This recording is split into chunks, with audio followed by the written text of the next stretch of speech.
सुखदेव मुनि राजा परीक्षित से कहते हैं, अब मैं तुम्हें सुनाता हूं जड़ भरत की कहानी, जड़ भरत का प्रसंग। आपको पता है, किसी संत से पूछा कि कथा कहानियां क्यों सुनाई जाती हैं, तो उन्होंने कहा, संत ने कथा कहानियों के माध्यम से हमारे माइंड का एक पार्ट एक्टिवेट हो जाता है, हमारे माइंड का वो वाला पार्ट एक्टिवेट हो जाता है जिससे हमें जल्दी समझ आ जाती है। इसीलिए कथा कहानियां सुनाई जाती हैं। एक कहानी, एक कविता हम सब बचपन से सुनते आ रहे हैं, आपको भी याद होगी। मछली जल की, जीवन उसका, हाथ लगाओ डर जाएगी बाहर निकालो। ये कहानी हमने कविता बचपन में याद की थी और आज भी आप सबको याद है। इसीलिए कथा कहानियों के माध्यम से संत लोग सत्संग करते हैं ताकि जीवों को जल्दी समझ में आ जाए। राजा ऋषभ देव जी राजकाज भोगने के बाद मन में संकल्प आया कि अब वन की ओर प्रस्थान करना चाहिए। बेटे भरत को सारा राज्य काज देकर वो राजा ऋषभ देव वन की ओर चले गए तपस्या करने। वन में जाकर बस बैठ गए समाधि में। अब दुनिया के लोगों को क्या चाहिए? चमत्कार। अब वो 5-10 दिन बैठ तो बड़े शांति से आराम से समाधि लगाकर बैठे रहे किसी खेत में पेड़ के नीचे। अब किसी गऊ चराने वाले ने देख लिया तो उसने सारे गांव में ढिंडोरा पिटवा दिया कि एक बाबा पेड़ के नीचे समाधि लगाए बैठा है। अब कोई कुंडली दिखाने आए, कोई हाथ की रेखा दिखाने आए, तो कोई अपने मस्तक की रेखा दिखाने आए। तो राजा ऋषभ देव जी ने सबसे कहा कि मैं किसी मंत्र तंत्र को नहीं जानता, ना मुझे हाथ देखना आता है, ना मुझे मस्तक की रेखा देखनी आती है, ना मुझे कुंडली बनानी आती है। मैं तो सिर्फ इतना ही कहता हूं कि भगवान का भजन करो, भगवान का स्मरण करो, सारे दुख अपने आप आपके दूर हो जाएंगे। लेकिन लोगों को तो चमत्कार चाहिए। संत वैसे जीवन में कभी चमत्कार करते नहीं, ऑटोमेटिक हो जाए तो अलग बात है। संत का तो दर्शन ही गोविंद से मिलाने की प्रेरणा देता है। अब ऋषभ देव जी उन सबसे कहें कि मुझे कुछ नहीं आता, आप केवल भगवान का स्मरण करो। तो गांव के लोग कहां मानने वाले? कभी कोई दुख लेकर आ जाए, कभी कोई कुछ कह दे, मेरा ये देख दो, मेरा वो देख दो। अब संत जी ने क्या किया, ऋषभ देव जी ने क्या किया, सोचा ऐसे तो लोग मुझे पाठ करने नहीं देंगे, पूजा करने नहीं देंगे, तो उन्होंने अपने मुंह के ऊपर एक बहुत सारा बड़ा पत्थर रख लिया, नहाना धोना बंद कर दिया। अब गांव के लोगों को लगा बाबा समाधि लगाकर बैठा है, ना नहाता है ना धोता है, तो ये तो पागल ही लगता है हमें। पास में जाओ तो इतनी बदबू आती है इसके पास से। अब ऋषभ देव जी बड़े प्रसन्न, शुक्र है नहाना धोना भी बंद हो गया, समाधि में भी आनंद आ रहा है और लोगों के इस माया जाल से भी छुटकारा मिल गया। हमारे महात्मा जी भी कहते हैं, हदेवानंद जी हमेशा यही बात, लोग मुझे पाठ नहीं करने देते, कभी कोई कुछ समस्या लेकर आ जाता है तो कभी कोई कुछ समस्या। तो ऋषभ देव जी ने पत्थर मुंह पर रखा और समाधि में लीन हो गए। योग माया के बल से उन्होंने अपने इस शरीर को त्याग दिया। अब भरत जी के मन में ये जिज्ञासा हुई कि मेरे पिता ने अपने शरीर को योग माया के बल से त्याग दिया, उन्होंने भगवान को पाया, मैंने क्या पाया जीवन में? क्योंकि कर्म करना बहुत जरूरी है, अध्यात्म भी जरूरी है, कर्म भी जरूरी है। कई लोग ये कहते हैं हम कर्म पे विश्वास करते हैं, ये कथा वथा में विश्वास नहीं करते। कर्म करते जाओ, बस कर्म अच्छे कर्म करेंगे तो उसका अच्छा फल मिलेगा, बुरे कर्म करेंगे तो उसका बुरा फल मिलेगा। मैं ये पूछती हूं कि कर्म है क्या? पहले ये बताइए कि कर्म क्या है। एक व्यक्ति दूध का सेवन करता है, वो भी कर्म कर रहा है। एक व्यक्ति शराब पीता है, वो भी कर्म कर रहा है। एक व्यक्ति वेश्या के कोठे पर जाता है, वो भी कर्म कर रहा है। और एक व्यक्ति सत्संग में जाता है, वो भी कर्म कर रहा है। एक व्यक्ति माता पिता की आज्ञा में रहकर उनकी सेवा करता है, वो भी कर्म कर रहा है। और एक व्यक्ति माता पिता की अवहेलना कर उन्हें वृद्धाश्रम छोड़ आता है, वो भी कर्म कर रहा है। तो कर्म क्या है? अध्यात्म क्यों जरूरी है? माताएं गेहूं को छानने के लिए एक छज्जे का इस्तेमाल करती हैं। छज्जे में गेहूं को छानती है तो गेहूं अलग हो जाता है और मिट्टी और भूसी अलग हो जाती है। तो धर्म जो है, अगर हम धर्म का छज्जा लेकर, सूत्रा लेकर कर्म को छानेंगे तो अच्छा अच्छा कर्म अलग हो जाएगा और बुरा बुरा कर्म अलग हो जाएगा। तो इसलिए कहते हैं कि हमेशा धर्म के मार्ग पर चलो। अब लोग ये प्रश्न करते हैं कि जब अच्छा कर्म करते हैं तो अच्छा फल मिलता है, जब बुरा कर्म करते हैं तो बुरा फल मिलता है, फिर भगवान को क्यों माने? भगवान की भक्ति क्यों जरूरी है? कर्म करते चलो। तो संतों ने इसका भी समाधान किया है। एक व्यक्ति वैश्या के कोठे पर जाता था। एक गुरु जी के दो शिष्य थे, एक वैश्या के कोठे पर जाता था रोज और एक सत्संग सुनने जाता था। एक दिन क्या हुआ, जो व्यक्ति वैश्या के कोठे से वापस आ रहा था, उसे रास्ते में एक स्वर्ण की पोटली मिली जिसमें स्वर्ण की अशर्फियां थी और वो गुरु जी के पास लेकर आ गया।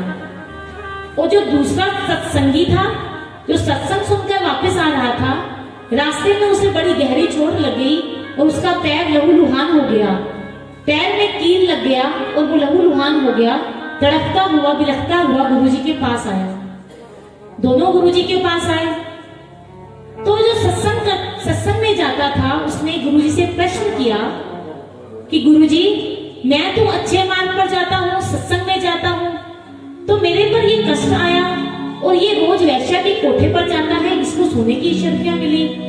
सोने की अशर्फियां तो मुझे मिलनी चाहिए थी और दुख इस पर आना चाहिए था क्योंकि ये बुरे कर्म करता है। तो गुरुजी ने कहा, तुम प्रेजेंट को देखते हो, भगवान पास्ट को देखता है।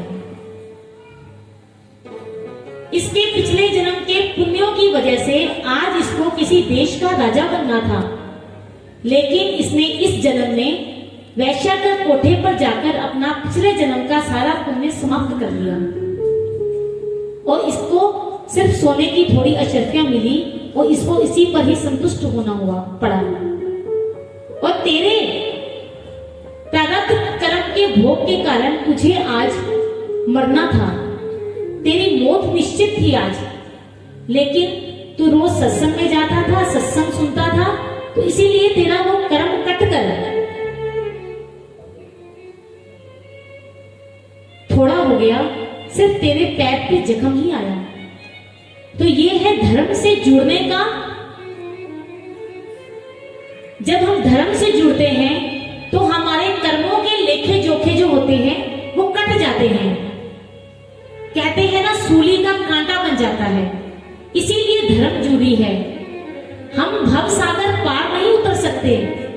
जब दुखों और कष्ट की विपदाएं आती हैं, अगर धर्म का आश्रय लेंगे, भगवान का हाथ पकड़कर चलते जाएंगे, तो जैसे एक माँ जब अपने बच्चे को चलना सिखाती है ना, रास्ते में कोई नाला आ जाता है तो उसे गोद में उठा लेती है, ऐसे ही जब हम धर्म के रास्ते पर चलेंगे, भगवान के रास्ते पर चलेंगे, तो जितनी भी कष्ट विपदाएं हमारे जीवन में आएंगी, भगवान हमें गोद में लेकर हमें भव सागर पार उतार देगा। इसीलिए धर्म जरूरी है। तो राजा भरत के मन में ये भी प्रश्न आया कि मेरे पिता ने तो बड़ी तपस्या की, तो मुझे भी कुछ करना चाहिए। तो वो घर से निकल पड़े तपस्या करने के लिए। जब तपस्या करने के लिए निकले तो परम कुटी जंगल में जाकर एक परम कुटी बना ली और वहां रहकर जब तपस्या करने लगे। मन की वृत्तियां जब हमारी अंतर्मुखी होती हैं तभी सत्संग का आनंद आता है। कोई ये ना सोचे कि मैंने भगवान को प्राप्त कर लिया तो मैं गलत रास्ते पर नहीं जा सकता। ऐसा नहीं है।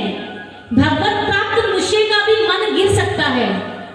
सच्चा साधक वही है जो कभी अपने मन पर भरोसा ना करे, जो अपने मन के अहम पर चलता है। मैं तो कभी गलती करूंगा ही नहीं, उसका मन जरूर गिरता है। इसलिए जब साधना के पथ पर चलो तो अपने मन पर कभी भरोसा ना करो। भरोसा करो तो केवल ईश्वर की कृपा पर। उनसे यही प्रार्थना करो कि हमें इस रास्ते पर लगाया है तो हमारी निभा देना। भरत जी के साथ ऐसा ही हुआ। सड़कों पर लिखा होता है सावधानी, घटी तो दुर्घटना, सावधानी हटी तो दुर्घटना घटी। ऐसा ही भरत जी के साथ भी हुआ। भरत जी परम कुटी में आश्रम बनाकर, छोटी सी कुटिया बनाकर रहा करते थे। हल्का हल्का भोजन करते, सब कुछ त्याग करके सारा दिन भगवान के भजन स्मरण में लगे रहते, माला करते, भगवान की भजन करते, भगवान की तपस्या करते। लेकिन उनके जीवन में एक घटना घट गई। एक दिन स्नान करने के लिए नदी पर गए तो एक गर्भवती महिला, एक गर्भवती हिरनी वहां पर स्नान कर रही थी। वो गर्भवती थी। उसी समय शेर ने चिंगार मारी। शेर की चिंगार से वो गर्भवती हिरनी डर गई और उसका बच्चा जो था वही नदी में ही हो गया। शेर की चिंगार और उधर प्रसव की पीड़ा, वो हिरनी ने तो वही शरीर छोड़ दिया। भरत जी संध्योपासना कर रहे थे, उनकी नजर हिरनी के बच्चे पर पड़ी तो उन्हें करुणा आ गई, उन्हें दया आ गई। वो उस हिरनी के बच्चे को आश्रम पर लेकर आ गए। उसे कंबल उड़ाया, उसे आग की सेक सिकाई दी क्योंकि वो ठंड से कांप रहा था। लेकिन भरत जी ने बहते हुए बच्चे को बचाया। ये अच्छा किया। ये उपकार तब माना जाता जब भरत जी थोड़े दिन उसे अपने पास रखते और फिर उस थोड़े दिनों के बाद उसे उसके बिरादरी में छोड़ आते और ये कहते अब तुम जाओ अपनी बिरादरी में और मुझे अपनी भक्ति करने दो। लेकिन नहीं, भरत जी उसे खिलाते हैं, पिलाते हैं, सुलाते हैं। धीरे धीरे भरत जी की ममता उनमें बढ़ने लगी। अब एक पल भी भरत जी का उस हिरनी के बच्चे के बिना रहना दुश्वार हो गया। 200 माला से 20 माला पर भरत जी आ गए। कबीर जी कहते थे, आए थे हरि भजन को लागन ओटन लगे कपास। घर बार छोड़ा, राजकाज छोड़ा भगवान की भक्ति करने के लिए और यहाँ फंस गए हिरनी के मुंह में। हिरनी का बच्चा जब ये पाठ पूजा करते, हिरनी का बच्चा इन्हें आकर पीछे से प्यार करता तो ये सोचते इसका कोई है थोड़ी ना, मैं ही तो इसका पिता हूँ, इसका ध्यान रखने वाला कौन है। उसे बड़ा प्यार करते, उसे गोदी में खिलाते, उसे पिलाते, उसे सुलाते। एक दिन वो हिरनी का बच्चा अचानक जंगल में चला गया। अब भरत जी बड़े विलाप करने लगे, रोने लगे। विलाप करते करते, रोते रोते उनका अंतिम समय नजदीक आ गया। जहां आत्म चिंतन होना चाहिए था, ब्रह्म चिंतन होना चाहिए था, उनके मन में उस समय हिरनी का ध्यान था। उस हिरनी के बच्चे का ध्यान करते करते उन्होंने शरीर का त्याग किया। तो कहते हैं अंत समय में जिसका ध्यान होता है उसी योनि में ही हमें जाना पड़ता है। तो भरत जी को हिरण का ही जन्म मिला, लेकिन पिछले जन्म के पुण्य कर्मों के कारण उन्हें उस अपने पिछले जन्म की विस्मृति नहीं हुई, उन्हें याद था। तो बड़ा पश्चाताप, बड़ी गिलानी करने लगे कि मैंने क्या किया। इतना अच्छा मानुष जीवन मिला था भक्ति करने के लिए और मैंने हिरण के मुंह में अपना सब कुछ बर्बाद कर दिया। अब हिरण के जन्म में भी वो घास फूस खाते बस, और हिरण के जन्म में भी वो एकादशी का व्रत रखते, बाकी हिरणों से दूर रहते। एक दिन जंगल में आग लग गई, सभी हिरण अपनी जान बचाकर निकल गए। लेकिन भरत जी जो हिरण के जन्म योनि में थे वो उसी जंगल में रहे और उस आग की लपेट में आकर उन्होंने अपने शरीर का परित्याग कर दिया। अगले जन्म में उन्हें फिर एक ब्राह्मण के घर पर जन्म मिला, जहां पर उनका नाम फिर भरत ही रखा गया। इनके पिताजी बहुत ही बड़े ज्योतिषी थे। उनके पिताजी की 2 पत्नियां थी, एक पत्नी से 8 संतानें और एक पत्नी से ये भरत जी और एक उनकी बहन थी। अब होनहार विरवान के लखन चीकने पात। भरत जी के पिताजी बहुत बड़े ज्योतिषी थे, तो उन्होंने उसके चेहरे की आभा को देखा, उसके मस्तिष्क की रेखा को देखा, तो उन्हें लगा कि ये मेरा बेटा बहुत बड़ा विद्वान बनेगा। जैसे ही भरत जी थोड़े बड़े हुए तो उनके पिता ने उन्हें गायत्री मंत्र दिया और कहा कि 2 घंटे में ये मुझे याद करके सुनाना। अब भरत जी को लगा कि अगर मैंने 2 घंटे में ये गायत्री मंत्र इनको याद करके सुना दिया तो ब्राह्मण है, कभी कहेंगे किसी का नामकरण कराओ, कभी कहेंगे किसी के फेरे करवाओ, कभी कुछ कहेंगे कभी कुछ। इसलिए इस जन्म में मुझे ये जन्म पर बात नहीं करना, मुझे बहुत प्रभु की भक्ति करनी है। तो उन्होंने क्या किया, वो 4 महीने तक भी एक श्लोक याद करके नहीं सुनाया। अब उनके पिताजी बड़े परेशान हो, कहते हैं कि मेरी ज्योतिषी कभी निष्फल तो नहीं हो सकती, मेरी ज्योतिषी ये कहती है कि ये बहुत बड़ा विद्वान बनेगा, लेकिन जैसे इसका आचरण और व्यवहार है ये तो जड़ लगता है, तो कभी इसका नाम जड़ भक्त रख दिया गया। अब वो हमेशा साधना में लीन रहते, तपस्या करते, लेकिन इस जन्म में वो बोलते बहुत कम थे। उन्हें लगा कि पिछले जन्म में बोलने के कारण मेरा सब कुछ खराब हो गया, इस जन्म में मैं बोलूंगा नहीं। कम बोलते, मौन रहते, तपस्या करते रहते। अब भाई भाभी बड़े परेशान, बैठे बैठे खाता रहता है, हष्ट पुष्ट हो गया है, इतना मोटा हो गया है, काम कुछ करता नहीं है। तो उन्होंने कहा अपने भाइयों से कि इन्हें तुम जमीन पर, खेत पर छोड़ाओ, वहां ये खेत की रखवाली करेगा, वहीं पड़ा रहेगा। भाइयों ने कहा कि इसे वहां भोजन कौन देगा? कहा कोई ना कोई आकर दे ही जाएगा, तुम इसे वहीं छोड़ाओ। अब जब खेत पर छोड़कर आए तो खेत में भी आंखें बंद करके तपस्या में लीन हो गए। चिड़िया आई और सारा खेत चुप कर ले गई। भाइयों ने और डांटा, उन्होंने घर से निकाल दिया। अब घर से निकल पड़े, कुछ पता नहीं कहाँ जाना है, क्या खाना है, कुछ मालूम नहीं, बस निकल पड़े।